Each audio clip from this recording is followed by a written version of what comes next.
Well, we knew that Mr. Ronald Bass was in the process of acquiring a new ambulance. And since this particular ambulance was donated to EMS originally by the hospital, there was actually no cost involved. So I approached Mr. Bass and asked him if he'd be willing to donate it to the program here at Sampson Community College. And he said that he would. He would just have to run that through the county commissioners and put it up for a vote, and we were fortunate enough to be granted that opportunity.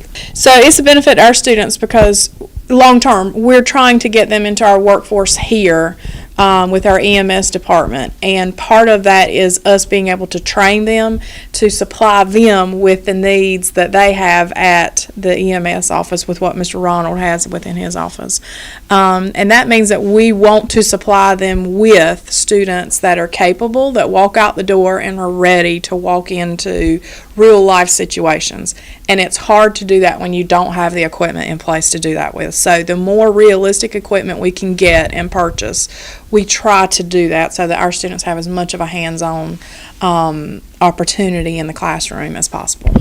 I think it's a great benefit, first of all, to have such a networking or collaboration with Sampson County EMS, that they would take that interest in us, and then that keeps our instruction current and relevant. And then also the students being able to have that hands-on, especially when we're dealing with human lives. We don't want their first experience to be necessarily simulated, but we want them to be able to have some hands-on real-life experience, and that certainly provides that for them. It makes a huge difference with our EMS students. They need to know how to operate the equipment on an ambulance. It gains confidence. It helps them to gain confidence when they first approach and ride for the first time. They are actually more familiar with where things are in the ambulance, and they are more capable of helping the paramedics and their preceptors when it comes to critical patient care. Absolutely. Well, with healthcare careers, it is very easy for us to have great instructional material, such as videos and books and diagrams.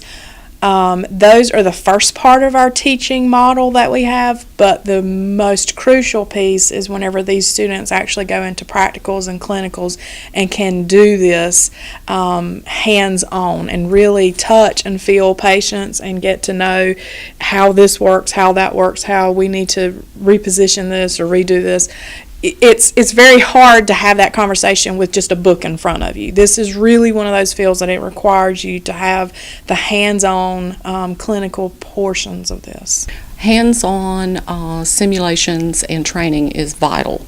They must be checked off on various scopes of practice during their course.